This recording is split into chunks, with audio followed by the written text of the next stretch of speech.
As rodas da resistência nascem do asfalto. Mentiroso, caluniador e mentiroso. Maluquista, filhotes da ditadura. Todos engonaram na ditadura. Cuba no era el primer país agredido. Cuba no era el primer país en peligro de ser agredido. Salve, salve, meus queridos e queridas ouvintes. Este é mais um Materializando a História. Aqui quem vos fala é Rafael, psicólogo, psicanalista, amante da dúvida, um curioso das ciências políticas. E aqui quem fala é o Cláudio. É uma honra estar aqui em mais um podcast com vocês, em mais um episódio, com uma convidada mais que frequente, mais que especial, e uma ausência significativa também para o nosso episódio, do nosso queridíssimo Osmar, tá cuidando do grande Tarzan. Esperamos todos que ele reaja, que é o dog de estimação dele, um pastor alemão. Estaremos sem a nossa gatinha comunista, né, Cláudio? Sem a gatinha comunista. Sem a gatinha comunista. Mas sempre no contrafluxo da ignorância, Claudinho. Você esqueceu hoje. Sempre no contrafluxo da ignorância. Sempre no contrafluxo da ignorância. A gente não pode esquecer isso. E como o Claudinho já adiantou, a gente está com a presença da nossa querida Valdete Souto Severo, que ela já participou com a gente no episódio 21, né? Mas para quem ainda não a conhece, ela é juíza do Tribunal Regional do Trabalho da 4ª Região, da 4ª Vara do Trabalho de Porto Alegre, e presidenta da AJD, que é a Associação de Juízes pela Democracia. O Valdete, brigadão novamente aí para ajudar a compor a nossa discussão e participar aqui do podcast. Eu que agradeço. Um olá para todo mundo, um oi especial para vocês, guris, e obrigada pela oportunidade de estar aqui de novo. É muito bom. Eu virei fã desse programa, assisto todos os episódios e estou feliz de poder estar de volta. Imagina, toda obrigado, nossa. Valdete. E é assim, né, Rafa? Quando o negócio aperta, a gente chama a Valdete para ajudar a esclarecer aqui. Chama a Valdete para ajudar a esclarecer, certamente. Galera, a temática de hoje é a relação entre o público e o privado no Brasil. Mas antes da gente discutir, vamos para o nosso toque da caixinha e os agradecimentos, que eu sei que hoje tem um agradecimento bem especial aí, né, Claudinho? De um ouvinte assíduo nosso. Sim, eu queria mandar um abraço especial para o Luiz Jovino,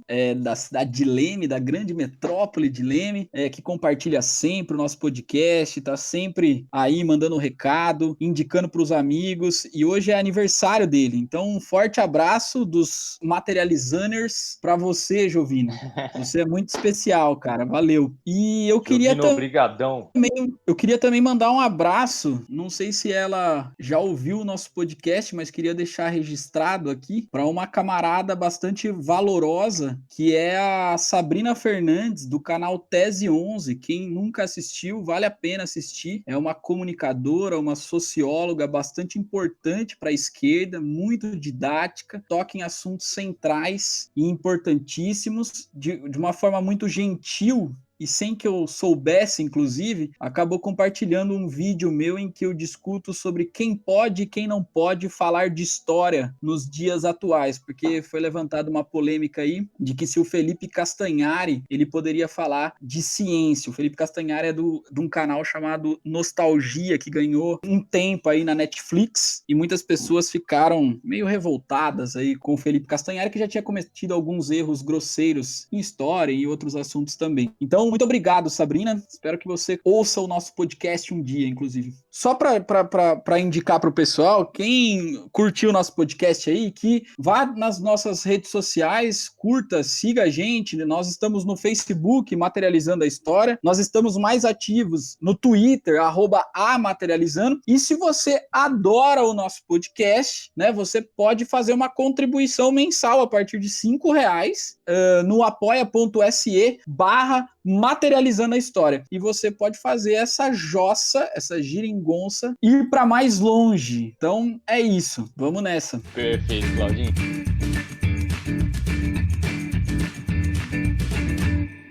Pessoal, hoje a gente vai discutir, como eu disse anteriormente, um pouco da relação do público e do privado no Brasil, na história brasileira, né? E como uma pergunta aqui para a gente estimular a discussão, que eu gostaria de endereçar aí à nossa convidada, a gente pensou o seguinte, Valdete, no universo do direito, a ideia da supremacia do interesse público sobre o interesse privado é uma das noções fundantes do Estado moderno. Você poderia conceituar para a gente o que de fato é essa supremacia e em que moldes você enxerga o exercício dela hoje hoje no Brasil? Muito bom, Rafael. Acho que é uma pergunta ótima para a gente começar essa conversa, porque na verdade é um dos grandes dogmas, digamos assim, da modernidade, a separação entre o que é público e o que é privado, e essa ideia de supremacia do interesse público sobre o privado, mas sob essa lógica, né, de uma diferença que na verdade é, inclusive, radicada na filosofia, por exemplo, do Hegel, de que existe uma verdadeira separação entre o que é âmbito público e o que é âmbito privado. Então, a supremacia seria do que é âmbito público, que é classificado como aquilo que interessa a toda a sociedade, mas que se reserva, por exemplo, no âmbito do direito, ao direito administrativo, ao direito tributário, a alguns nichos que realmente são de regulação social de coisas que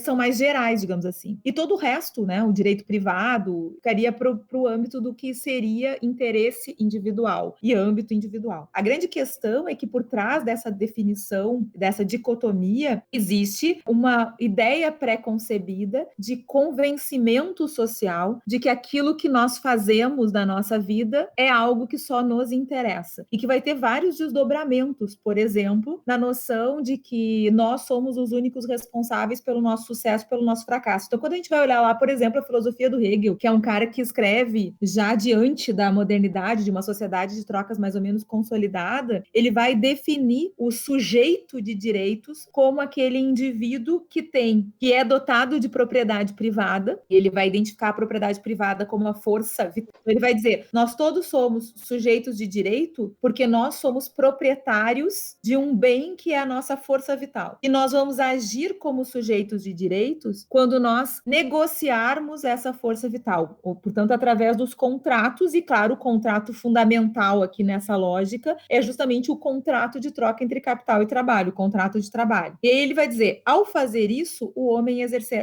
ser humano exercerá a sua liberdade. Então, perceba, o fundamento filosófico desse âmbito privado é que nós somos proprietários de nós mesmos enquanto força vital e que ao vendermos ou ao negociarmos essa força vital, estamos exercendo a nossa liberdade. Portanto, a liberdade passa a ser um conceito individual. E por ser um conceito individual, o que a gente faz com ela supostamente só interessa a nós mesmos. Claro, e aí com isso se justifica toda a lógica do conceito de propriedade privada que a gente tem na modernidade, do conceito de sujeito de direitos e do conceito de contrato e da separação falsa criada pela modernidade de que aquilo que nós fazemos, portanto, com o nosso corpo, com a nossa liberdade, não interessa mais ninguém a não ser a nós mesmos. Tem uma fala do Safatli que eu acho muito interessante agora, durante a pandemia, ele já falou isso em várias oportunidades, em que ele diz assim, essa premissa é tão equivocada e ela tem desdobramentos tão sérios que inclusive extrapolam o âmbito do direito, que ela nos faz chegar a um ponto, por exemplo, em que as pessoas se sentem autorizadas a dizer que é um problema seu, pessoal, e portanto de ordem individual, de direito individual, usar ou não usar máscara.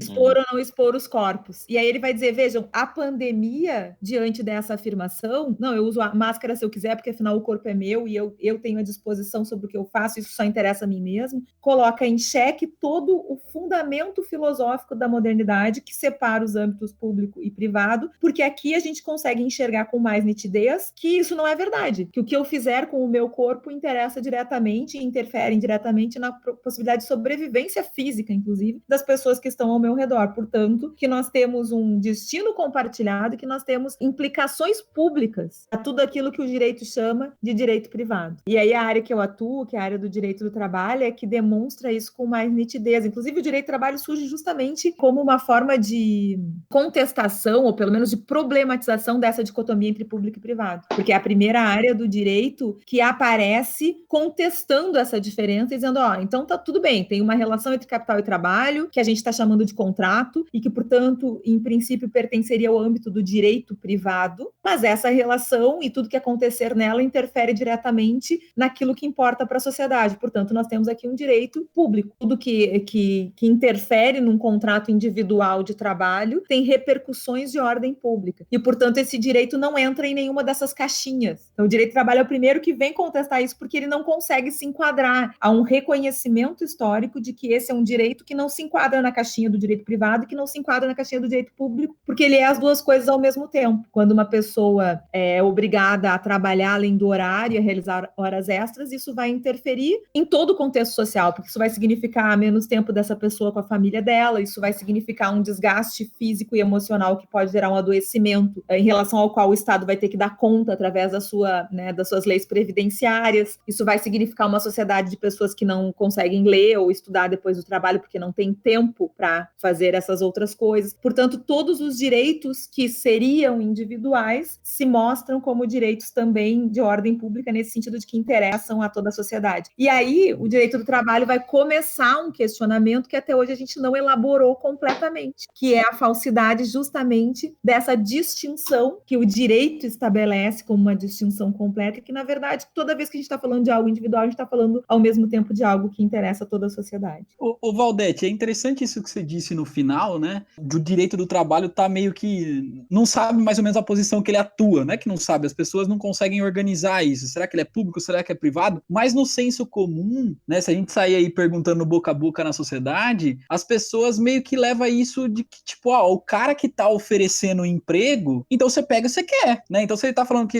ele vai falar, então você pode trabalhar 12 horas aqui, ou então você faz um almoço de 10 minutinhos e continua trabalhando. Então é como se o indivíduo tivesse meio que livre para escolher esse trabalho, né? Eu acho que joga uma responsabilidade muito para aquele que, no fim das contas, é a parte mais fraca da corda, né? Mas parece que a sociedade, como um senso comum, julga que as forças estão proporcionais. E gera, Cláudio, uma confusão mesmo. Por isso que é uma questão de racionalidade, né? E eu fiz questão de citar um autor que embasa a filosofia dele lá nos princípios do direito, nessa distinção absoluta entre público e privado, justamente para mostrar que a gente está falando de uma racionalidade que nos invade em todas as esferas e que tem consequências práticas de várias ordens. Ontem eu estava num debate, por exemplo, sobre a questão dos entregadores, e alguém disse, mas os entregadores não se reconhecem como empregados, né?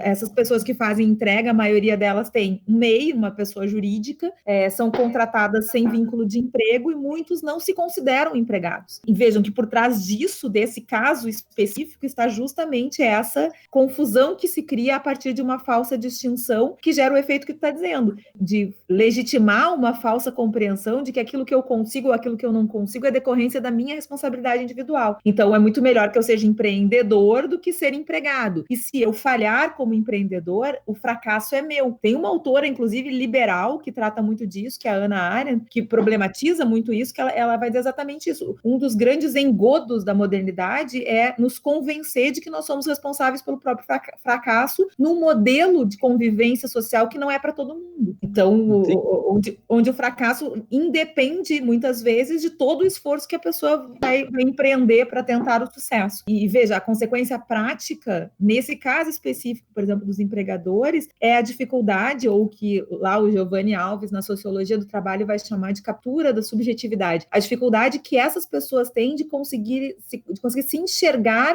como alguém que está na luta da troca do seu trabalho por capital como condição para a sobrevivência numa sociedade de trabalho obrigatório e que, portanto, não tem nada de empreendedor na atividade que ela faz. O que tem é assujeitamento. Mas a dificuldade desse reconhecimento passa por essa distinção arbitrária que se faz. O outro lado disso, olha que interessante, o outro lado disso é que essa distinção acaba gerando, hoje, uma confusão entre esses âmbitos. Porque dizer que eles são distintos não significa dizer que eles são absolutamente separados. Mas reconhecer que eles são distintos é importante para que outras confusões não aconteçam, e aí fazendo assim um caminhar para outro lado completamente diferente, né? Assim como tem efeitos na relação de trabalho, essa confusão e essa dificuldade que a gente tem de separar o que é público e o que é privado e compreender que ambos estão interligados, vai fazer com que a gente, por exemplo, hoje lide com problemas na política, em que a política é realizada como se fosse algo privado. E isso é, inclusive, passado no discurso oficial, quando a gente, por exemplo, vê pessoas ligadas à política estatal dizerem, não, o Estado tem que cortar despesas porque é como se fosse a tua casa. Tu não pode gastar mais do que tu ganha. Bom, mas há uma confusão aqui, porque o Estado não se confunde com a nossa casa, porque na nossa casa nós estamos lidando com o âmbito privado, com consequências para a sociedade, sem dúvida nenhuma, mas que não se confunde com o papel do Estado, que é exclusivamente público. Então, que não pode se confundir. Então, veja que para os dois lados gera problema esse dogma que se cria, né, com a modernidade. Cria-se uma confusão que acaba fazendo com que se perca o limite entre uma coisa e outra, e ao mesmo tempo cria um convencimento errado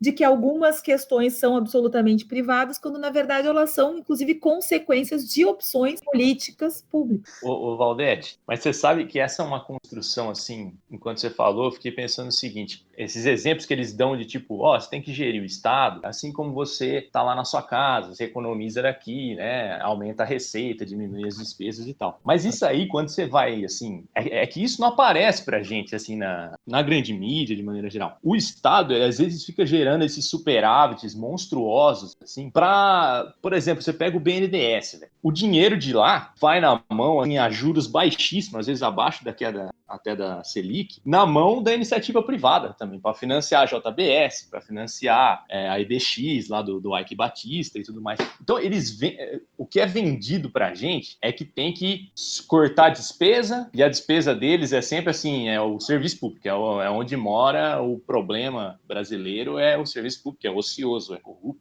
Agora a Globo comprou essa reforma administrativa também e está fazendo uma propaganda gigantesca. Então, eles vêm com esse discurso, mas assim, o grosso do público acaba indo para a iniciativa privada também. Isso que é mais curioso da tragédia brasileira. E eu vi agora, ontem saiu uma notícia, estava até procurando, acho que foi Correio Brasiliense, dizendo que o setor público é mais rentável em alguns nichos econômicos do que o setor privado. Então perceba que nem essa distinção que se faz quando se faz esse tipo de argumento de necessidade de reforma e tal, porque tem que apostar na regulação, no empreendimento privado e tem que reduzir o tamanho do Estado, não leva em conta nem dados concretos, e muito menos o fato de que isso que a gente chama de empreendimento privado tem repercussão pública, na verdade interfere na vida da sociedade de igual modo. Então, tudo que fica não dito nesse discurso de reformas, que na verdade a gente sabe que atendem interesses de uma parcela muito pequena da sociedade, acabam escondendo ou tem atrás deles essa lógica que é mais palatável porque vem sendo reproduzida há muito tempo, de que existe uma distinção absoluta entre esses dois âmbitos, e aquilo que está no âmbito do mercado, por exemplo, né, pertenceria a isso que a gente chama de âmbito privado, quando na verdade isso não é realidade, isso vai interferir na vida das pessoas, e essas escolhas inclusive vão determinar a forma como, por exemplo, o Estado vai alocar os seus recursos, o que ele vai privilegiar, o que ele vai deixar de atender, e vai interferir diretamente na vida de todo mundo, né? Tem uma matéria do Nexo muito interessante, que o Parque Industrial Brasileiro ele já está bem comprometido, mas eles mostrando que se acabasse o financiamento público, crédito para essas empresas, praticamente voltar quase num modelo semi-feudal, assim, sabe? Acabaria com a indústria no Brasil se acabasse o financiamento público. O quanto é promíscuo essa relação. Exatamente. Não, e tem vários exemplos disso, né? A promiscuidade dessa relação nos governos anteriores acabou sendo a própria, né, a cilada em que esses governos anteriores acabaram caindo e depois utilizada contra eles. E um exemplo, acho que é o mais, assim, notório, é o da própria educação, aproveitando que vocês são professores, né? Houve uma aposta nas instituições privadas e um deixar de apostar na educação pública, como se apostar na educação privada fosse suprir, inclusive, a necessidade que nós tínhamos e seguimos tendo de uma educação de qualidade, inclusive no sentido crítico. Então, a aposta que se fez, e era uma aposta, digamos, acredito eu, né? Inclusive bem intencionada, né, de dar mais acesso à educação e de melhorar, digamos assim, a educação no país, não foi feita apostando na educação diretamente fornecida pelo Estado. Ao contrário, o que se fez foram programas de incentivo que acabaram fazendo rodar muita grana entre as instituições privadas, inclusive surgir muitas instituições privadas, mesmo sem condições, digamos, materiais de oferecer um ensino de mais qualidade, e a escola pública seguiu sendo relegada. Então, veja que é uma confusão que perpassa quase todas as esferas de discussões que a gente possa ter que sejam relevantes politicamente. Vocês sabem que eu tava pensando aqui, ontem eu fiz uma live em uma das escolas que eu trabalho, que a gente tava discutindo ciência, pseudociência e fake news. E é interessante, cara, que como a modernidade, como a Valdete levantou aí, e o Rafa colocou como pergunta disparadora também, a modernidade levantou uma potencialidade gigantesca, que essa potencialidade de emancipação humana, ela só fica no espectro ideológico, ela não se concretiza. Exatamente isso que a Valdete estava dizendo, né? Então parece que o mundo moderno, essa sociedade moderna, ela não leva em conta os dados concretos, né? Parece que ela operacionaliza o seu sistema todo a partir de uma ideologia, né? De um conjunto de ideias que não diz respeito à prática, não diz respeito àquilo que é concreto. E aí, discutindo isso, né, e percebendo isso, a gente entende, né, como que esse mundo construído a partir da Revolução Francesa, a partir da Revolução Industrial, né, que foi levantado pela burguesia, que foi levantado pelos comerciantes e depois pelos industriais e tal, como que essa razão, ela levantou a bola da possibilidade da autonomia, mas ela acabou sendo instrumentalizada para um setor específico que era o acúmulo de capital, né? Então você utiliza a razão para acumular, você utiliza a razão para gerar tecnologia, mas essa tecnologia não necessariamente emancipa o ser humano. Essa tecnologia, ela é principalmente para gerar mercadoria e essa mercadoria ser vendida. Então, eu acho que essa razão instrumental construída no decorrer do desenvolvimento da sociedade moderna, fez com que a gente chegasse no impasse histórico que a gente está nesse exato momento, onde as pessoas elas são incapazes de pensar fora de um sistema dicotômico de pensamento. Então, para as pessoas do senso comum que acabam absorvendo, né, essa moralidade, esse conjunto de ideias que é operado a partir da razão instrumental, para a grande maioria, ou é sim ou é não, ou é preto ou é branco, ou é direito público ou é direito privado, ou é público ou é privado, ou você está vivo ou você está morto. As pessoas são incapazes, eu acho, e aí eu me coloco no meio também, porque a gente não é nenhum ser iluminado, né? Mas a gente, como um todo, assim, a gente tem muita dificuldade de pensar o mundo fora dessa dicotomia. E eu acho que o mundo, como um bom marxista, né? Eu acho que o mundo se apresenta dialeticamente, né? Ao mesmo tempo que a gente está vivendo, a gente está morrendo. Não existe propriedade privada sem um esforço coletivo, né? Já pararam para pensar nisso? É um negócio muito doido. Sem o Estado também, né, Claudinho? Exato, que também é um esforço coletivo. Que também não existe ser humano sem esforço coletivo, velho. As pessoas têm dificuldade de pensar isso. Se não fosse o esforço coletivo, não teria comunicação, não teria cultura, não teria padronização de sociabilidade, velho. Então, falar que a propriedade privada, por exemplo, ela tem que ser algo pessoal, pessoalizado, é uma grande farsa. Só vai ser desse jeito e só vai ser legitimado isso a partir de uma ideologia, porque a partir dos dados concretos, isso não existe, né? Isso é uma farsa. E aí, eu acho que é esse o grande lance também que a gente tem nesse sistema muito louco, né? Porque essa dicotomia, ela tá muito presente. E a gente vê isso exatamente, eu acho, principalmente no discurso do Bolsonaro, cara, né? Eu acho que o Bolsonaro é a representação máxima dessa dicotomia. Ou você é petista, ou você é de esquerda, ou você é comunista, ou você é uma pessoa de bem. Então, ou é uma coisa ou é outra. E eu acho que aí mora um grande perigo. Um perigo porque esse pensamento lógico formalizado não vai levar absolutamente a nada, né? E eu acho que, a partir disso, a ciência que tem um compromisso ético, a ciência mais criteriosa, que busca, obviamente, dados concretos para estabelecer aquilo que seja mais próximo da realidade, está em xeque nesse exato momento. Ela está em xeque porque está se constituindo uma nova sociedade. E assim como novas sociedades que foram constituídas ao longo da história, também está sendo constituída uma nova verdade que sustente essa sociedade dialeticamente. Então a sociedade cria uma nova verdade, e essa verdade legitima essa nova sociedade que surge. E é um negócio muito louco, velho, muito louco, porque a gente não sabe exatamente que tipo de verdade que nós vamos ter. Pode ser uma verdade baseada na retórica, onde a autoridade de quem fala é mais importante do que aquilo que se fala, ou como se falou? Pode ser. Então, pode ser a verdade, sei lá, uma verdade religiosa? Pode ser também, mas é muito doido você pensar como que a sociedade moderna, que foi pautada, pelo menos na sua essência, pelo espírito racionalista da burguesia, conseguiu, junto com ela, gerar uma contradição gigantesca que levou o ser humano à quase perda da sua capacidade racional, que é a situação calamitosa de todos os seres humanos, cara, de todos os seres humanos. A gente não consegue pensar um palmo fora do espectro local, a gente não consegue pensar a totalidade do mundo, né? Eu acho que a gente tem esse problema para resolver, é um problema gigante, né? Ô, Cláudio, a tua fala é perfeita, é bem isso. Eu estava até anotando para chegar nesse ponto. Né? A gente está vivendo uma crise, né? Na real, assim, em primeiro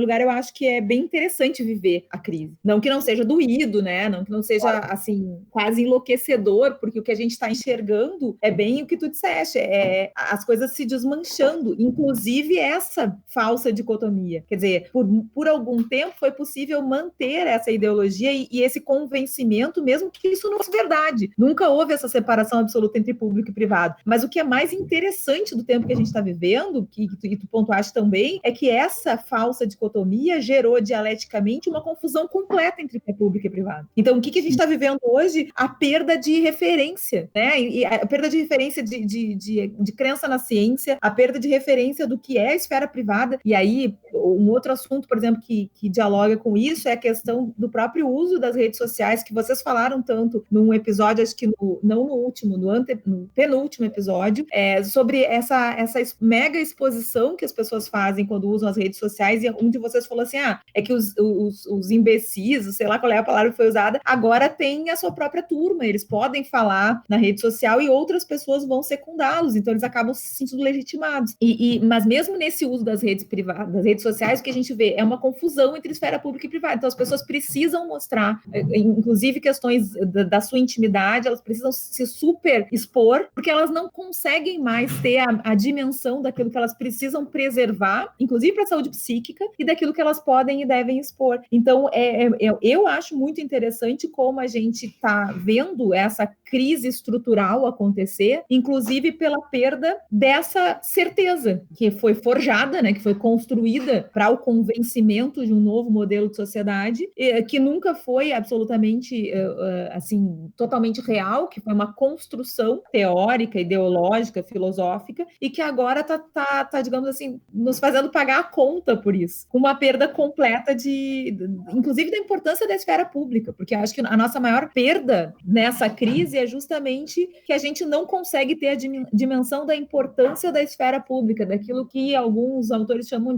da consciência de um destino compartilhado, de que aquilo que acontece comigo interfere na vida de todo mundo, de que se tem uma geleira derretendo, isso vai interferir na minha vida aqui no Rio Grande do Sul. Quer dizer, essa noção daquilo que interessa à sociedade, que acabou se perdendo muito em função dessa dicotomia imposta e falsa, está nos fazendo, está nos obrigando a nos colocar diante de uma outra lógica, de uma outra racionalidade que ainda não foi construída, né? Por isso que eu acho que é tão interessante o momento que a gente está vivendo, porque essa nova racionalidade não está dada, não foi construída, mas ela se impõe, porque o que a gente tem já não serve mais. Sim, e é interessante isso que você disse da publicização, acho que é a melhor palavra, da vida privada, né? O Bolsonaro, eu acho que construiu a sua popularidade, ou seu populismo, né? Embora essa palavra tenha milhões de significados, eu acho que baseado pelo menos em uma vertente aí, que é publicando a sua vida privada, né? Pelo menos aquilo que interessaria ele transformar essa vida privada em poder político. Então ele mostrava, por exemplo, como ele comia um pãozinho francês com manteiga, como ele gosta de tomar café junto com o embaixador norte-americano, que é um café comum, como todo mundo come, como ele vai pra praia, como todo mundo vai pro Guarujazão lá, fica com todo mundo. Então, como o cara transformou esse lado, uma parte da vida dele privada, para transformar isso num populismo, né, e num poder político. Mas coisas que eram de interesse público realmente das práticas privadas dele não sai, né? Não sai à tona, como por exemplo as rachadinhas aí, a promíscua relação familiar que ele tem. Então é interessante como é articulado também essa exposição. E até a função dele como representante de uma nação, né? Quando ele diz, o que eu tenho a ver com isso? Morreu muita gente, o que eu tenho a ver com isso? Ele está agindo como se ele estivesse realmente diante de uma questão privada. Ele, como ser humano, não tem o que fazer. Não, mas ele não está ali como ser humano, ele está assumindo uma função pública.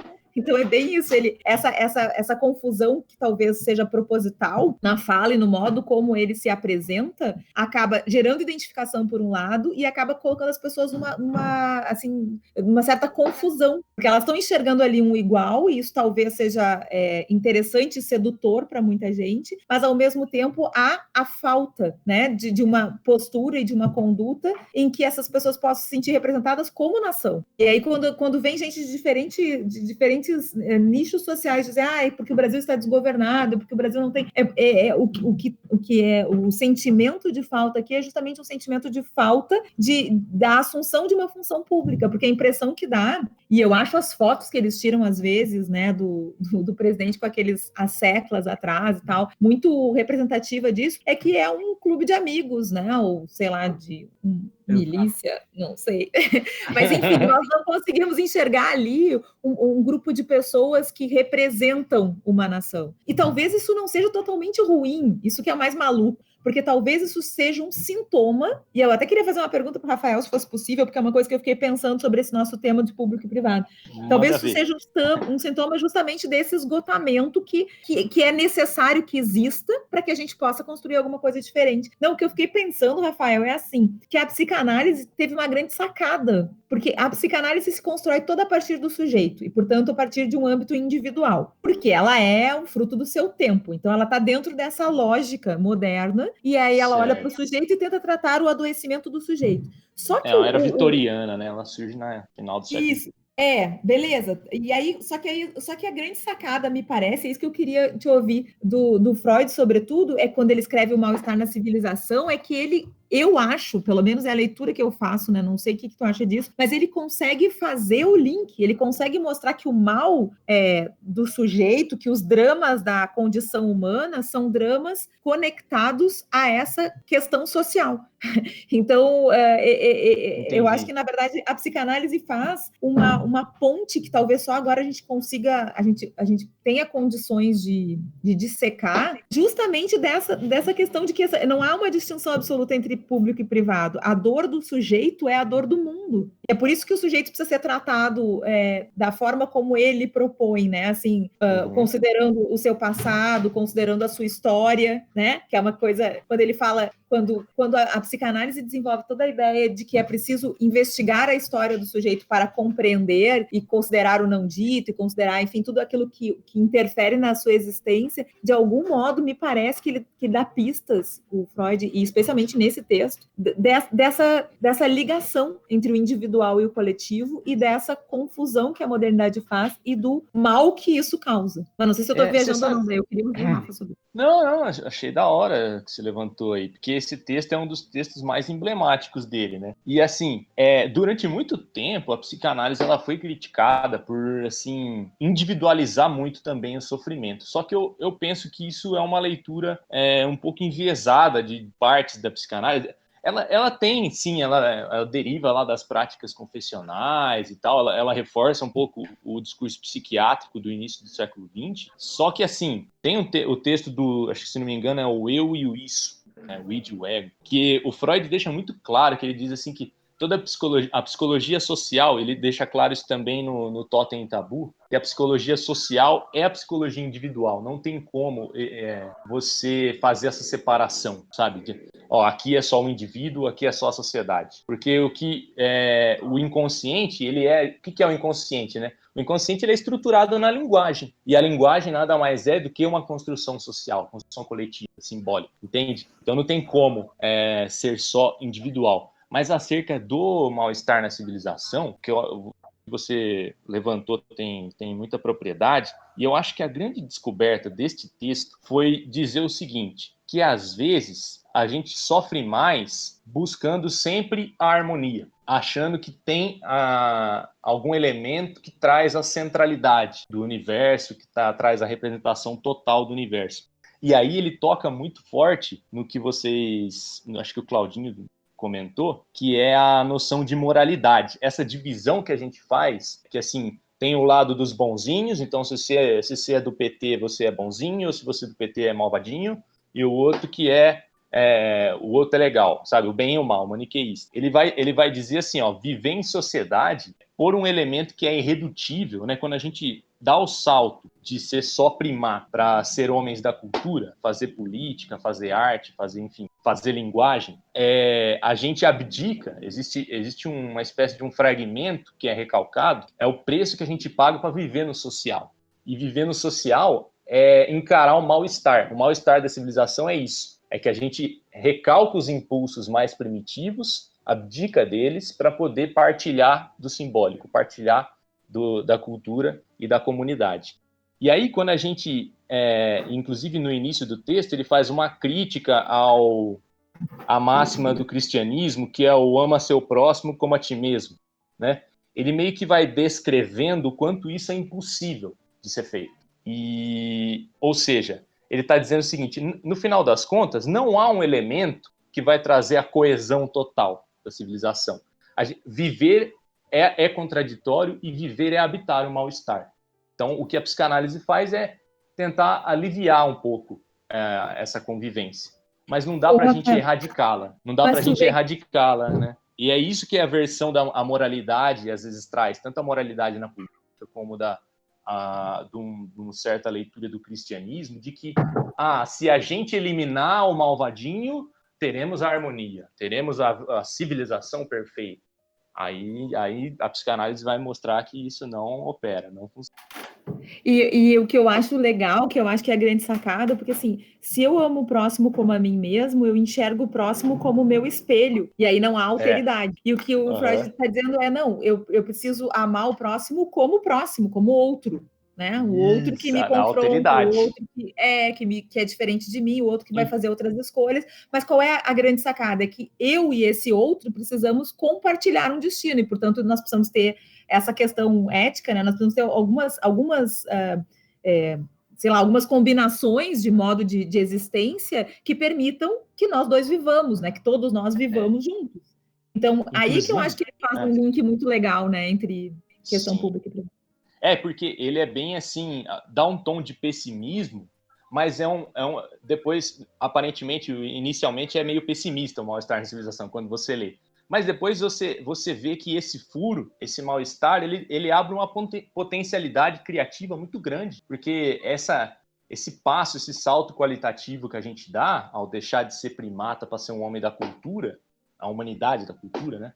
Ele abre também uma gama de possibilidades. E acerca do que você falou do amar ao próximo a ti mesmo, o Didier, que trabalha com psicanálise e marxismo, ele tem uma piada muito legal. Ele fala assim, depende de quem está amando, porque imagina essa máxima do ponto de vista de alguém que é masoquista.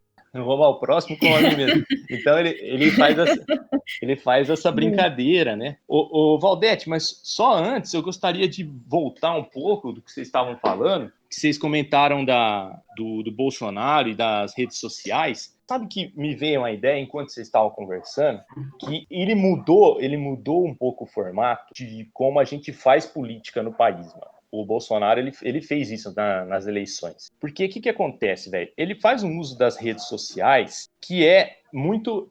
que culmina muito nessa mistura do público e do privado, aí que vocês comentaram muito bem, né? E eu tava parando para pensar o seguinte. Antigamente, mano, quem controlava essa narrativa eram as TVs, os rádios, os jornais, eram eles que publicizavam, assim, o cotidiano dos políticos, né, mano? Então a galera tinha acesso a partir disso. Quem controlava a narrativa eram essas corporações. Com o advento aí das redes sociais, mano, coloca o dono do perfil ali, vamos por assim, como produtor do conteúdo, e ele regula aquilo que vai, como vai, em que tom vai. Eu estava até pensando se a gente não pode até questionar o que é a campanha eleitoral hoje em dia. Porque, geralmente, essa versão, digamos assim... recalchutada do político, né, que você só vê um lado do político, ela é muito publicizada nas campanhas eleitorais, né? Aí você vê musiquinha bonitinha, o cara lá abraçando um monte de gente e tal. Beleza. Mas com o advento da rede social, parece que ele transferiu toda essa lógica e ele cria uma narrativa, velho, de uma vida perfeita, assim, do líder perfeito. Só que ele cria para o público cativo dele, né? O que antes estava na mão, o controle da narrativa estava na mão das corporações, hoje está na mão de qualquer um, digamos assim. Só que no caso dele, como ele tomou uma notoriedade muito grande, né, por conta da eleição e até pré-eleição, 2016, vamos por aí, e ele vem trabalhando nessas redes sociais desde 2015 e tal, ele meio que controla essa narrativa. Então, acho que é por isso que essa mistura do público e do privado é tão efetiva com ele também. Porque ele é como se ele estivesse em campanha eleitoral o tempo todo. Isso tem um aspecto positivo e negativo, né, Rafa?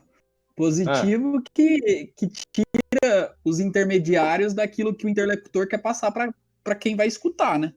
Uhum. E negativo que sujeitos como Bolsonaro, né, pode ganhar as redes, pode... É que também não sei, né, cara, o quanto que aquilo que quem fala tá mais próximo de quem escuta. Porque a gente não sabe como funciona esses dados de streaming, né, velho? Uhum. Que também, querendo ou não, acho que quem faz esse meio de campo, apesar de não ser a Rede Globo, a Rede Record mais, ou faz de maneira mais relativa hoje, essas redes sociais, elas também têm cara, as suas manipulações, né, velho? Mas é bem bolado. Sim, uma outra questão que eu ia comentar sobre redes sociais, e aí eu acho que toca um pouco na fala da Valdete, da gente publicizar, né? E é sempre assim, uma narrativa da performance, né? O que a gente publiciza, assim, é sempre o lado bom, né? Ninguém sai postando muita os podres, né, da vida nas redes sociais. E assim, o quanto isso entra na discussão do que é público e do que é privado.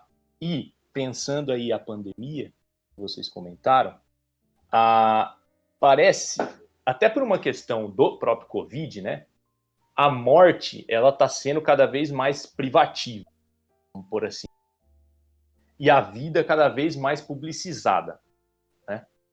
E então nas redes sociais o que a gente vê é essa glamorização e essa versão performática da vida de vidas e os podres deixados de lado. E em relação à morte, parece que isso é quase que anulado. Isso quase que não aparece. No seguinte sentido, eu estava lendo um artigo da Lilian Schwartz, que foi publicado no Nexo, que chama A Morte da Morte. Fala assim, reflexões sobre 100 mil vidas perdidas. E olha que interessante, eu vou até pedir licença aqui para vocês, eu vou ler um trecho. Não é muito longo, não, mas acho que é muito forte, de como era tratada a morte no início do século XX e como a gente trata ela hoje. Ela diz o seguinte, que até a Primeira Guerra, a morte modificava profundamente o espaço e o tempo de um determinado grupo social.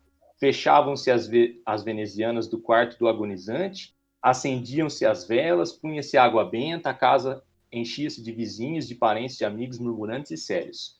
O sino dobrava afinados na igreja, onde saía a pequena procissão que levava o Corpus Christi. Após os primeiros cuidados, era fixado um aviso de luto, e pela porta entreaberta, a única parte da casa não fechada, entravam todos aqueles que gostariam de se despedir e fazer uma última visita, pagar um tributo. Depois desse longo desfile de pêsames, um lento cortejo, saudado à passagem, acompanhava o caixão ao cemitério. Tratava-se de uma morte pública que durava muito tempo, cujo ritual amparava, comovia e fazia chorar. Não era apenas um indivíduo que desaparecia, mas a sociedade que era atingida e que precisava ser cicatrizada. O quanto, a gente tem essa publicização performática da vida nas redes sociais, da vida privada que acaba sendo publicizada, e a morte a morte é só de um indivíduo. É mais um aí, como diria o presidente, né? Eu não sou coveiro, é esse daí. É mais um. Enfim, era isso que eu queria colocar. É uma privatização do luto, né, Rafa? Privatização da memória, que eu tinha falado no outro podcast também. É uma privatização de várias coisas angustiantes também, né? E eu acho que a gente não tem ainda a dimensão do efeito social disso que o Rafa traz. Porque, na verdade, imagina, está lá em Antígona, então essa questão da elaboração do luto como uma necessidade social, inclusive para que a gente reconheça a condição humana, para que a gente entenda, né, que somos finitos e que, enfim, que compartilhamos destino, que o que acontece interessa aos outros, que a dor também tem que ser compartilhada. Tudo isso que é negado em função da pandemia, tem consequência de ordem individual e psíquica, mas sobretudo de ordem social, que eu acho que a gente não consegue nem dimensionar ainda. E que, claro, vai se contrapor a essa publicização falsamente positiva da vida, mas que daí vai nos colocar numa posição, eu acho, como sociedade, aquela posição que o Lacan denuncia, né, de querer o gozo absoluto, de não conseguir compreender que também faz parte da existência humana a falta, né, elaborar a falta e compreender a falta e viver nela. Então, acho que, sem dúvida, essas duas questões somadas, porque assim, a questão da superexposição e da vida de comercial de margarina nas redes sociais era algo que a gente já enfrentava. Mas agora a gente soma esse fato com a circunstância de não conseguir velar nossos mortos e, portanto, elaborar publicamente a perda da vida. E aí o que vai surgir disso, não sei, né? A gente ainda não tem como dimensionar completamente. Esse lance também da publicização da vida privada, sempre quando a gente tá falando aqui, desde o começo que a gente tá falando sobre público e privado, cara, me vem à mente aquela reunião do Bolsonaro, sabe, que foi publicada e tal, por conta do Sérgio exemplo, Moro.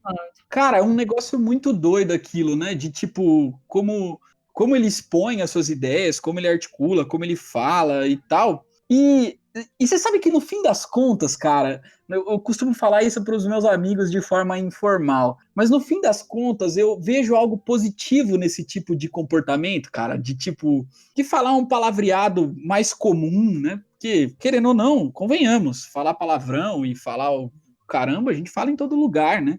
E ter pouca formalização, formalidade, ter pouco respeito a determinados rituais que acho que no fundo, muitas vezes esses rituais não têm sentido. Eu acho que existe algo positivo aí. Sabe o que sabe o que eu acho que pode ser de mais valoroso disso tudo? É que se o Bolsonaro, cara, faz isso, né? Eu acho que qualquer ser humano tem a capacidade de se autogovernar também, velho. Pra gente perder um pouco a noção de que só seres humanos dotados de capacidades especiais, ou seres humanos que conhecem o rito do cargo, ou seres humanos que, né, conseguem ter acesso a formalidades, a uma educação formal, conseguiria governar. Eu acho que no fundo, cara, embora a gente não faça essa reflexão, isso é extremamente positivo, porque acho que as pessoas podem ver e falar assim, mano, se esse cara fala como eu, né, ou fala como a maior parte das pessoas, a partir de uma reunião ministerial e de Estado, né, por que eu mesmo não poderia estar ali? Embora as pessoas, claro, decidiram, ou pelo menos nesse momento exato, né, acabam decidindo de entregar a sua capacidade de se autogovernar para um ser humano que essas pessoas se identificam, né, que seria o Bolsonaro. Mas é um negócio doido. Ô, Claudinho, mas desculpa... Não, manda ver, Valdete, depois eu... Não, é bem rapidinho, só ia dizer que tem mais uma questão ainda, né, que é super profunda nisso que o Cláudio falou, que assim, eles estão destruindo os ritos, e o que sustenta essa ideia de que é um ser especial que pode comandar uma nação, são ritos que foram criados para sustentar um modelo específico de sociedade, que é o que a gente tem. Então, é como a ideia, por exemplo, do legislador, né? Os legisladores que estão lá no parlamento são os caras que representam a vontade do povo e portanto, tem uma condição especial para saber o que é preciso regular e o que não é preciso regular em sociedade. Quando a gente enxerga por trás dessa fórmula, a realidade é que tem lá pessoas que defendem grupos específicos ou interesses próprios, e que se preocupam, por exemplo, durante uma pandemia em aprovar uma lei que reduz salário, mas não estão nem aí para taxar grandes fortunas ou para discutir renda básica universal. Esses mitos, né, esses ritos que sustentam, na verdade, o Estado moderno, vão caindo. Então, eu também acho que aquela reunião ministerial é super emblemática para mostrar exatamente isso. Ó, mais do que o lado, digamos, pernicioso, que é fazer com que as pessoas se identifiquem com ele e pensem, poxa, mas então ele é alguém como a gente. Existe ali, de um certo modo dialético também, a enunciação de que a gente está no fim mesmo de um período histórico, porque essas instituições não se sustentam mais nos ritos. Verdade. Sim, e uma esquerda formalizada, né, acaba defendendo esses ritos, né? O que a gente vê aí é, tipo, poxa, o cara não tem apreço ao cargo que ocupa. Aí eu vi até cara, eu não lembro, eu acho, não sei quem me falou, ou então eu li em algum lugar, falou assim, não, porque o Lula, o que ele fazia? Ele escutava todo mundo falar para depois decidir, para depois falar, como se fosse o chefe soberano da nação para decidir e tal. Falei, cara, como é que pode? Nós estamos num momento aí de enterro das instituições, né, que são instituições que sempre prejudicaram o povo brasileiro, sempre na história. Se a gente fizer um levantamento da história republicana, então, puta que pariu, né? E a gente vai ser o guardião moral, ainda é moral, né? Um guardião moral desses rituais, dessas instituições, tipo, vai ficar apegado ao que o Bolsonaro tá falando, como se ele né, tivesse que melhorar o comportamento das palavras que ele utiliza. Pô, putz, tem coisa melhor pra gente pensar, né? Eu acho que a gente tem que ser o coveiro disso tudo, né? É isso aí, Cláudio, porque tu vê só, a gente se preocupa com o fato de que ele está subvertendo os ritos, enquanto o conteúdo das falas, que é o que realmente deveria importar, fica em segundo plano. Por quê? Porque é o que tu disseste, nós ainda estamos presos, né? E a própria luta da esquerda muitas vezes demonstra isso, né? A gente acaba tentando só fazer, assim, uma briga por dentro das instituições sem se dar conta que essas instituições não estão mais servindo. Exato. E é interessante como que, apesar do palavreado, do xingamento e do caramba lá, como que aqueles caras tratam os negócios públicos como negócios privados. Isso que a gente não discutiu, né? Por exemplo, o ministro do Meio Ambiente falando de passar a boiada, o Paulo Guedes falando de privatização disso, porque vai melhorar não sei o quê, como se ele fosse, assim, o grande patrãozão do negócio, né? O grande responsável por aquilo, como se ele fosse dono mesmo. Acho que também dono tem um aspecto público aí em si, mas pensando nessa lógica meio neoliberal, como se ele se sentisse ali o responsável por aquilo, e vai ser desse jeito. Eu vi isso exatamente quando, no começo dessa reunião, o que mais me chamou a atenção foi o seguinte: ela começa com uma exposição do Braga Neto, que ele apresenta um programa chamado Pro Brasil. Não sei se vocês viram essa reunião na íntegra. E esse programa Pro Brasil é um programa, na verdade, que resgata uma história de desenvolvimento econômico que o Brasil tem, né? Que é o desenvolvimentismo. Se você fizer uma análise histórica do período republicano brasileiro, vocês vão perceber, a grosso modo, né, que o Brasil sempre cresceu economicamente, não vamos falar de desenvolvimento, vamos falar só de crescimento, mas sempre cresceu economicamente quando essa lógica desenvolvimentista foi praticada. Seja o desenvolvimentismo que é chamado de segurança, que é o desenvolvimentismo baseado na ditadura, feito pelo Vargas e feito pela ditadura militar, como o desenvolvimentismo de coalizão, né, que foi feito muito pelo JK, né? E aí, o que o Braga Neto está propondo naquela reunião é exatamente isso. É uma injeção gigantesca de recursos públicos no desenvolvimento econômico do país, no crescimento econômico do país, para bombar, né, a geração de emprego, para circular a riqueza e, consequentemente, movimentar o mercado consumidor, né, e tentar fazer com que o Brasil cresça economicamente. E o Bolsonaro, na reunião, ele olha com interesse para isso. Ele olha com interesse, ele não desdenha em nenhum momento,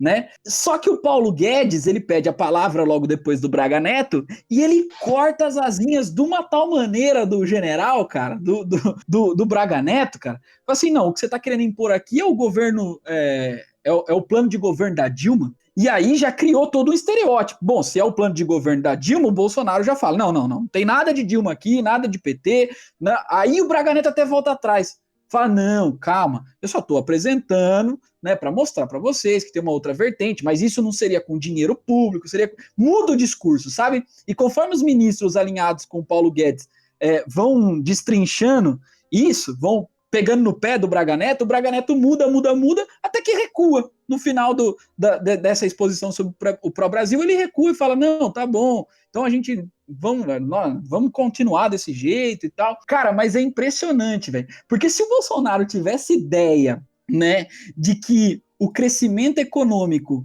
alinhado ao conservadorismo moral, né, se ele tivesse ideia de como isso traz dividendos eleitorais, cara, esse cara seria Deus na Terra. Porque acho que vocês viram hoje, saiu uma pesquisa da Datafolha, né?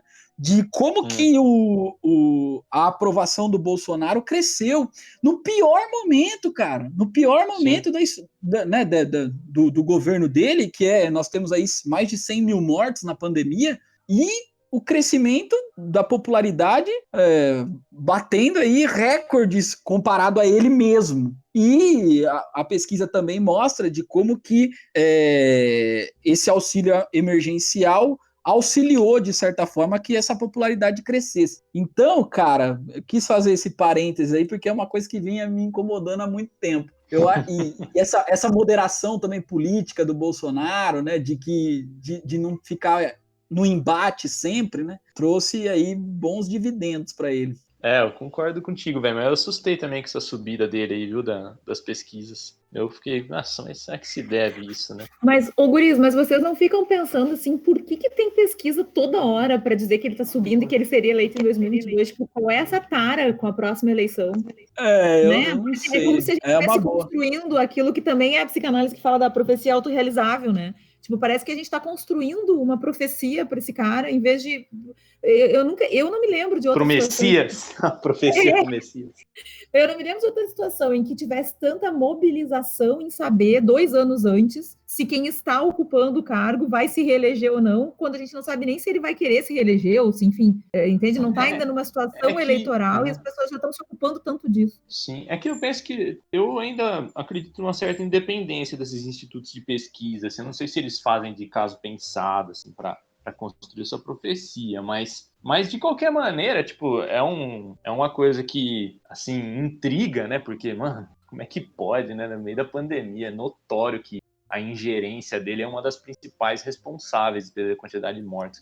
E aí você fica meio que saber o que pensar, né? Com essa subida dele aí. Mas também é aquela velha história, né, meu? Eleição é uma fotografia, a vida é filme. Então, a fotografia de hoje é essa, né? Lá em 2022, eu não penso que é um desastre. Mas eu acho também que essas pesquisas, se elas ficam aparecendo, né, Valdete, eu acho que especificamente porque não há uma sintonia de oposição, não há um projeto político alternativo, nem da direita e nem da esquerda. Então, eu acho que essas pesquisas, de certa forma, eu acho que elas sempre aconteceram, pelo menos na Nova República, de tempos em tempos. Mas a publicidade que se dá e a importância que se dá para essas pesquisas, num momento como esse, eu acho que reflete muito a situação da oposição, tanto de direita quanto de esquerda.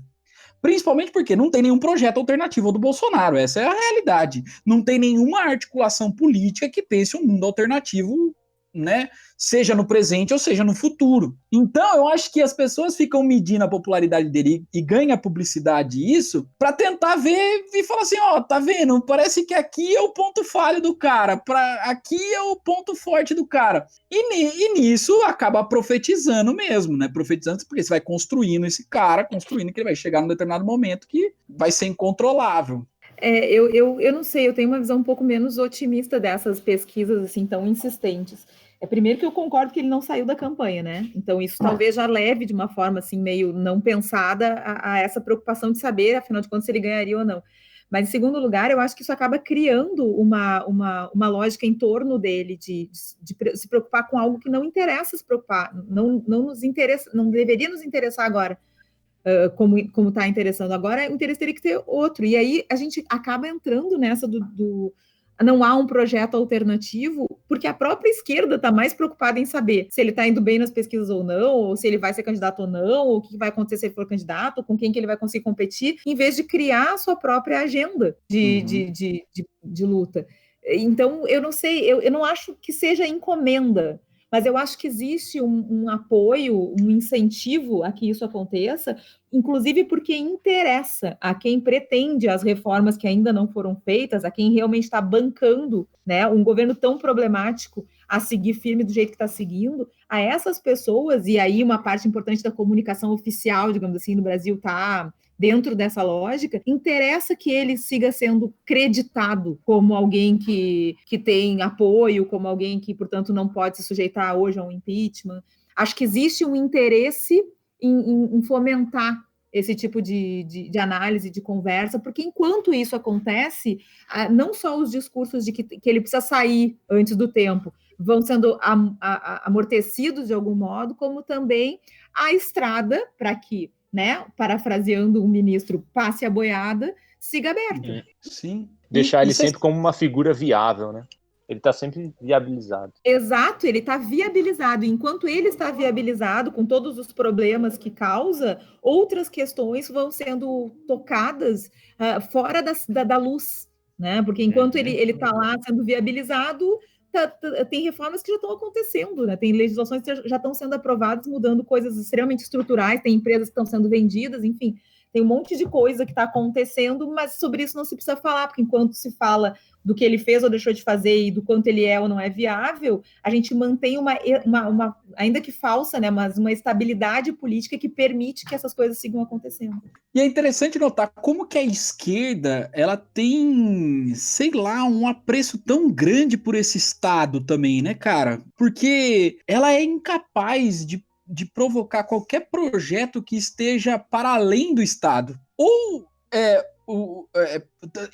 acho que isso é muito claro, porque qualquer medida que o Bolsonaro tome, a esquerda sempre prefere fazer uma judicialização do processo do que tentar mobilizar as pessoas a conscientizarem daquilo que está acontecendo e também mobilizar, colocar na rua para tentar fazer uma provocação e tentar barrar na rua, né? Que eu acho que talvez seria o caminho mais interessante. E aí, essa esquerda, eu acho que ela perde um pouco a capacidade de começar a perceber outras formas de governabilidade. Tipo, e não estou sendo pós-moderno, achar que existe governabilidade fora do Estado, né? Ou então fora dessa instituição tão importante. Os anarquistas vão ficar putos, né? Que eu falei disso como pós-modernidade. Mas, na verdade, o que eu estava querendo dizer é que eu acho que existem outras formas, para além do Estado, que poderia entrar no jogo público aí e fazer a disputa, cara. Fazer a disputa. Sejam elas instituições, sejam elas movimentos, né? Porque essa judicialização, cara, é um negócio tremendo. Essa judicialização, esse gasto de energia exclusivo no parlamento, por exemplo, esse negócio do auxílio emergencial aí, cara, quando os próprios deputados da esquerda mais radical disseram que era uma vitória aumentar o auxílio emergencial, beleza, até concordo que seja uma vitória, cara, mas não dá para ficar contando como se tivesse ganhado a guerra, sabe? Ganhado fronteiras aí. É um negócio muito, muito pequeno, parece que falta um pouco de utopia, utilizando até o nome de um livro do Safato, parece que a esquerda não quer dar corpo ao impossível, porque ela mesma não acredita no impossível. Eu acho que houve uma cultura política no Brasil que engessou a racionalidade da esquerda.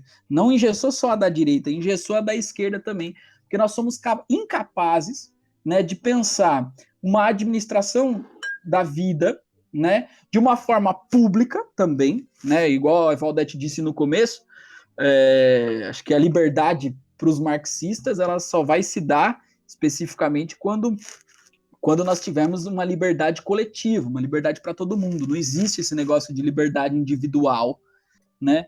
E como a esquerda perdeu isso no horizonte, né? E como que ela parece que herda muito do marxismo ortodoxo ou desse socialismo real que existiu no passado, essa herança de Estado estar presente na vida das pessoas.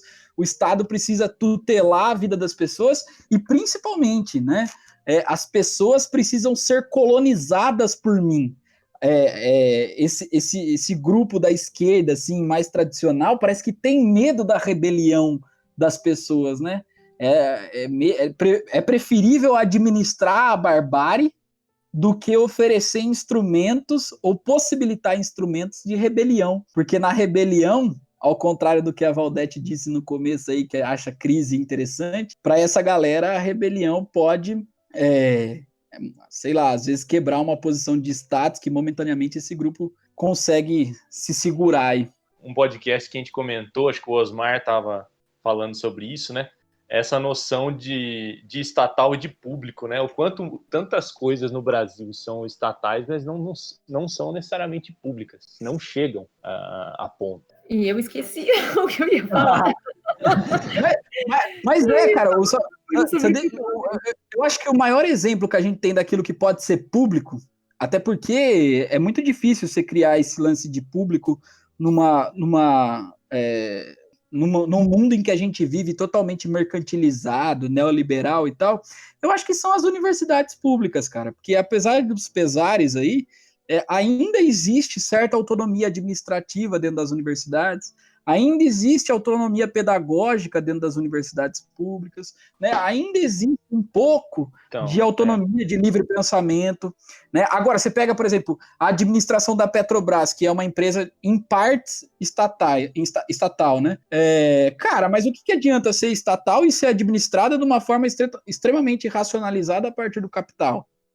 Adianta alguma coisa? Sem uma fiscalização popular, né? Participação popular na administração. Fiscalização popular e sem interesse também. O objetivo final não é a melhora da condição de cidadania das pessoas, a melhora da condição de vida das pessoas. No fundo, o que a Petrobras, como a Petrobras é gerida, é para garantir lucro, é para dar superávit, é para garantir dinheiro na bolsa para a galera. Então, é difícil, cara, é difícil mesmo. E aí você fica naquele impasse, né? Você defende a Petrobras ou não defende? Porque se você pensar só dicotomicamente, como a gente estava dizendo anteriormente, você está enrolado, né? Porque daí você fica assim, eu defendo ou não defendo?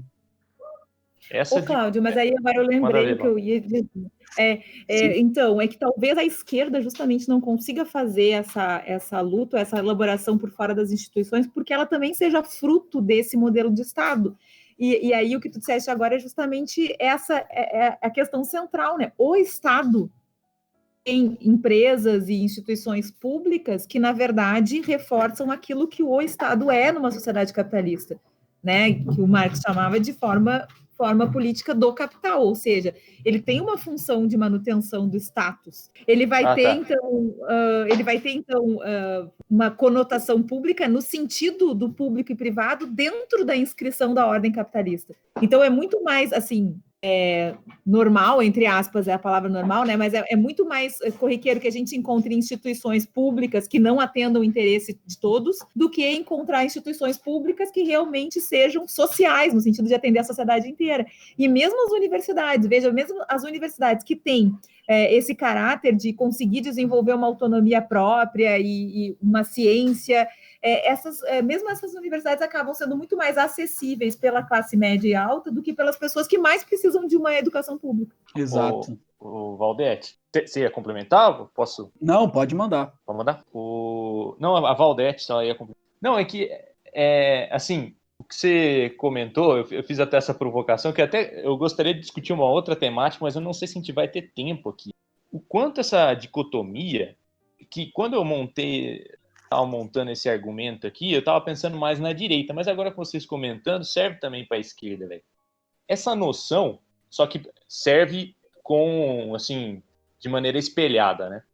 Essa noção dicotômica entre, assim, como se houvesse uma rivalização entre Estado e mercado. Isso, do ponto de vista dos liberais, o mercado é aquilo que atrapalha, o Estado é aquilo que atrapalha o mercado, e em contrapartida, a esquerda já enxerga, você até fez a brincadeira, né, Cláudia, de quando você fala que dá aula numa escola particular, parte da esquerda meio que demoniza, né? Mas por que você não vai lá? Esse ideal meio franciscano, né, de ser esquerda, né? Você tem que sofrer para ter a apoteose da revolucionária.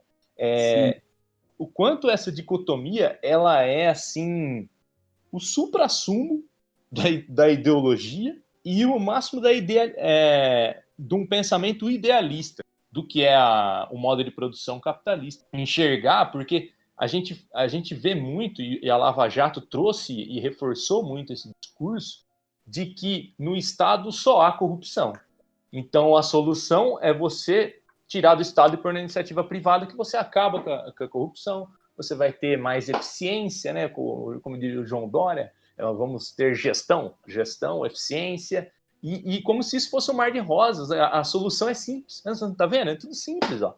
E quando a gente ultrapassa essa imagem meio pitoresca, a gente vê que os dois já estão unidos há muito tempo. Eles não são inimigos. E o que eu ia comentar, que eu acho que não vai dar tempo da gente expandir essa temática, de como a corrupção no Brasil é vista muito do ponto de vista moral, como se o cara que tá lá, é lógico que a gente não pode descartar essa faceta, mas como se o cara que tá lá, ele rouba, não, ele rouba porque ele não teve uma boa educação, porque ele não tem Deus no coração, porque ele não é bonzinho, desvio de caráter, né? É desvio de caráter, não deixa de ser também um desvio de caráter, mas não tá compreendendo a lógica de que, como diria o Marcelo Odebrecht trouxe isso aí numa das delações premiadas, eu achei sensacional, velho. Ele falou assim, não tem como fazer eleição no Brasil sem caixa 2. Ou seja, o que é o caixa 2? Digamos assim, a materialização dessa relação promíscua entre Estado e mercado. Velho. Como ele faz parte da estruturação, né? Da estrutura do sistema econômico, né? Ainda mais quando o Marcelo Odebrecht fala, né, cara? E aí a esquerda também achando que basta você administrar, como você falou, a barbárie, que estamos ok, vamos passar o corretivo aí. Não, e essa questão da corrupção é essencial, porque ela mostra muito bem primeiro, que é falsa essa distinção entre público e privado, segundo, que o Estado, né, que seria o que é público e, portanto, separado do privado, não existe sem corrupção. A corrupção é uma coisa estrutural no Estado moderno. Ela sempre permeou essas relações. Né? O Estado moderno capitalista, exatamente. Ela sempre permeou essas relações estatais e, por isso, ela está tanto na esfera pública quanto na esfera privada. E aí a gente tem muito mais dificuldade de lidar com essa questão, porque o que a gente faz? Usando essa falsa dicotomia, a gente diz, não, o problema da corrupção é um problema do Estado. Ela não existe no âmbito privado. Não, ela existe muito mais. E o Estado só tem essa corrupção estrutural porque justamente tem, como tu usaste a palavra, essa relação, não foi espúria a palavra que promíscua. Promíscua, exatamente, essa relação promíscua entre esses dois âmbitos. E como o Estado, ele serve como um instrumento de legitimação também da exploração, né, cara? Porque foi justamente isso que a gente disse no começo. Sem esse instrumento, que tem poder coercitivo, tem poder de ideologia, tem poder de pedagogia, tem poder, milhões aí de poderes, né? Que é capaz de legitimar uma exploração de classe, mesmo, exatamente. Porque o que acontece? O grosso da tributação, vamos pensar, né? O grosso da tributação dos estados ocidentais, pelo menos, vamos pensar assim, né? Desses estados modernos, ele vem da camada mais pobre, e da classe média. E o que é feito com essa tributação, né? A partir do momento que essa tributação vai ser operacionalizada pelo Estado, né? É distribuída entre os mais ricos, cara, né? O funcionamento da dívida pública é um exemplo claro disso aí também, né, cara? É um exemplo claro de como que há uma transferência gigantesca de apropriação. Então veja que negócio muito louco. O indivíduo já é explorado no trabalho, no seu dia a dia. Já é explorado. Ele já não fica com parte do seu trabalho ali. Parte do que ele produz já não fica com ele. E aí ele tem a exploração do Estado, que também é uma exploração de classe, que acontece no dia a dia. Então, é uma luta aí em duas frentes, né? Que na verdade tem o mesmo caráter. Que na verdade é uma frente só, exatamente. Eu acho bem importante o que o Rafael colocou também sobre a questão do discurso moral, porque na verdade o discurso econômico é moral também. Né? Todo o discurso econômico, ele mobiliza sempre esses afetos ligados à moralidade, dizendo que, enfim, nos cooptando para considerar que a reprodução da lógica econômica de uma sociedade capitalista, na verdade, é a única ética aceitável. Né? E é por isso que essa ética entra em todas as esferas da nossa vida e acaba fazendo com que a gente, por exemplo, no âmbito das relações de trabalho mesmo, naturalize violências absurdas. Né? Eu sempre falo disso quando eu vou falar de relação de trabalho. Perder um emprego numa sociedade capitalista é uma baita violência numa sociedade de trabalho obrigatório. Mas isso é naturalizado, é o fim de um contrato, que o empregador pode, inclusive, promover sem justificar. E enquanto outras violências, como a violência estatal, dessas escolhas que o Cláudio dizia, né, que acabam sendo determinantes para saber quem vai ser incluído, quem não vai ser incluído, quem vai ter a atenção do Estado e quem não vai ter, essa violência ninguém fala. Essa não é uma violência que é enunciada ou que é problematizada. Nem essa violência da relação entre capital e trabalho. Mas, se alguém, por exemplo, entrar no supermercado e levar alguma coisa sem pagar, ou assaltar uma família, ou enfim, essa violência individual, né, que é projetada como um problema do indivíduo e não como uma consequência das escolhas sociais que nós fizemos, essa sim é considerada a verdadeira violência. Então, é sempre um discurso moral que vai disfarçar e esconder a realidade objetiva dessa dominação e dessa exclusão produzida intencionalmente, né? Exatamente. E ultimamente, Valdete, eu tenho pensado assim o quanto a moralização do discurso ela vem sendo um problema assim, até a indicação que eu vou colocar na doutrinação marxista fala um pouco disso, ela vem sendo um problema tanto dessa ideologia mais hegemônica que o capitalismo traz, quanto às vezes até nos anseios de rompimento de estruturas que parte da esquerda tem, mas que enxerga a metodologia desse rompimento ou até o pós-rompimento com o capital de maneira também moral. Moral, para não dizer assim, quase que religiosa. Exato, parece depois que romper com o capital vai ser Alice no País das Maravilhas. Exatamente. E com isso, questões fundamentais, que antes o Cláudio até falou, né? Que era a construção de uma proposta, tá? Afinal de contas, vocês querem o quê, né? Vamos destruir o capital, beleza, tá? E vamos botar o quê no lugar? Vai ser exatamente, né? Qual vai ser o caminho que a gente tem que trilhar para chegar até lá? Essas questões ficam obscurecidas por essa ideia romantizada e moralizada, né? Do que a gente tem e de para onde a gente vai. E isso acaba interditando, inclusive, as lutas, né? As lutas ficam no âmbito da institucionalidade e ficam, de algum modo, interditadas por essa ausência de uma, eu não sei como chamar, de uma racionalidade ou de uma visão menos contaminada. Essa parte da objetividade, né, que você falou. Perde-se totalmente a visão materialista, fica idealista o rolê. Exato, exatamente. Idealista. E aí, eu estou contemplado, muito bom. Contemplados? Muito bom. A gente não fez intervalo, né? O quê? A gente não fez nem intervalo. Não. Hoje foi tiro curto. Já tem 1h30 também.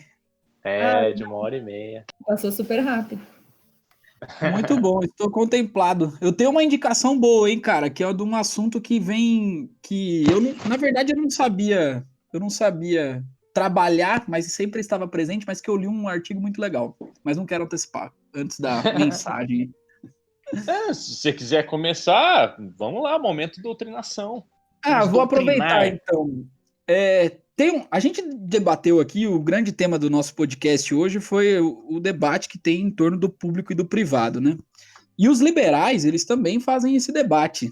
É claro, esse debate. E há sobretudo os neoliberais, né? Ou então aqueles chamados, entre aspas, milhões de aspas, que eu não gosto muito desse conceito, mas os anarcocapitalistas, eles também fazem esse debate e eles também pensam um pouco sobre o mundo e sobre a sociedade.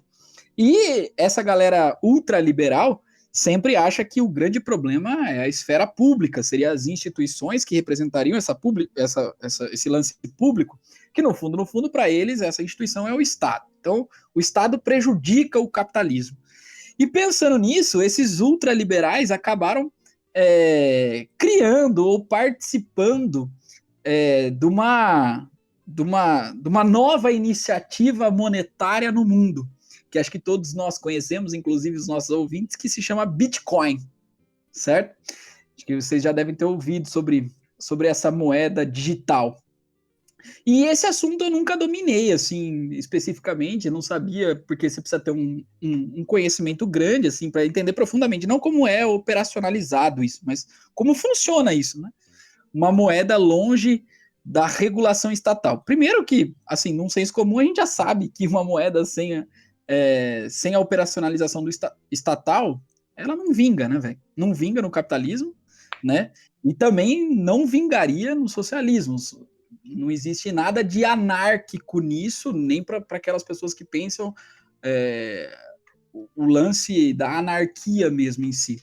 Mas, para antecipar, não quero ficar enrolando muito sobre isso, que foi um artigo muito bom, muito esclarecedor, se chama...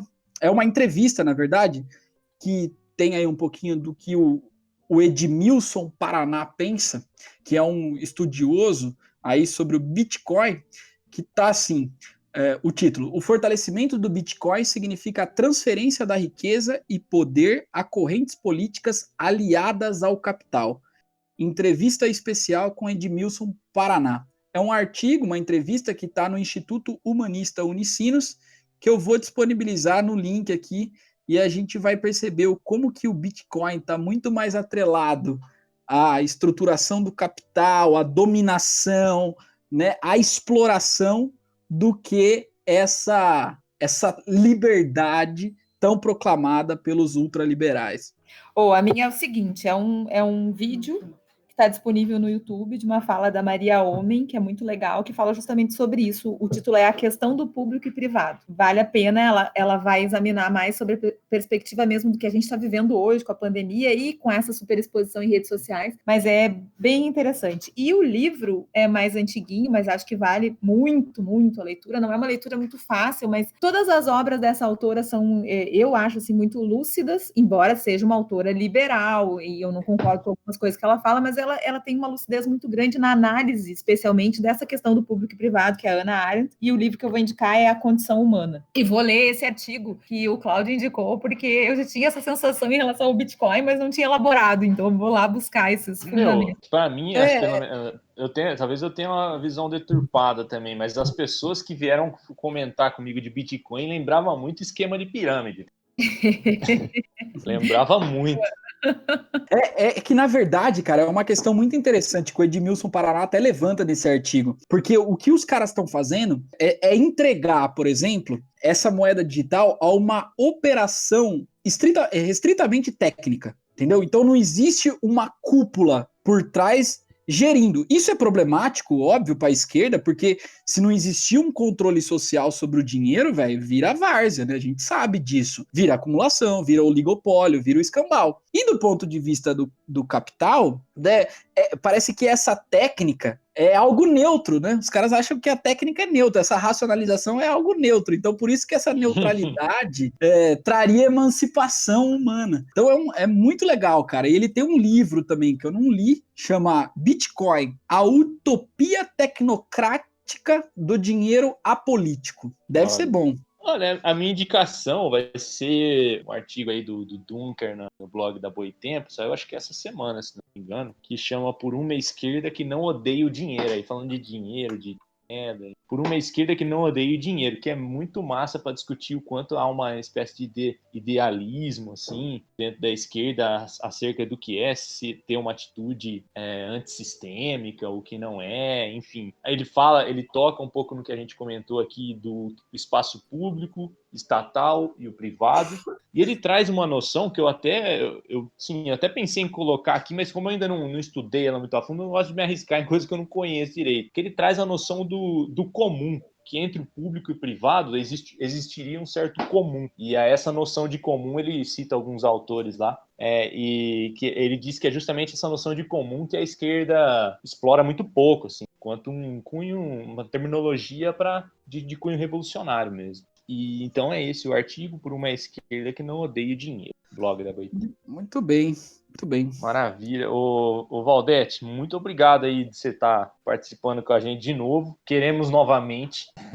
À disposição, eu que agradeço, eu gosto muito, de verdade, como eu disse, virei fã, indico para todo mundo. Hoje eu estava numa reunião antes da nossa gravação, e eu falei, pessoal, vou ter que sair, porque vou participar do podcast do Materializando. Aí eles, sim, a gente viu quando tu postou, a gente foi atrás, muito bom, agora eu tô acompanhando e tal. Então, eu fazendo a maior propaganda, porque realmente acho que vocês trazem, assim, discussões super oportunas, com falas de muita profundidade, eu sempre aprendo. Então, eu é que agradeço, Rafael, de coração, e Cláudio, por estar aqui. Pena que o Osmar não tá, né? Pena que o Osmar não tá. Um salve pro Osmar aí, melhoras pro cachorrinho. Obrigado, Valdete. A gente que aprende contigo. E quando o cerco apertar, a gente te chama novamente. Pode chamar.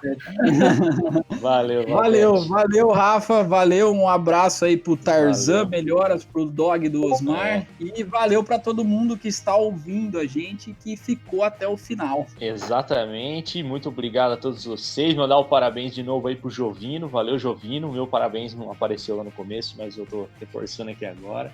E esse foi mais um Materializando aí, meus queridos e minhas queridas. Nos vemos na próxima. Valeu! Muito bom!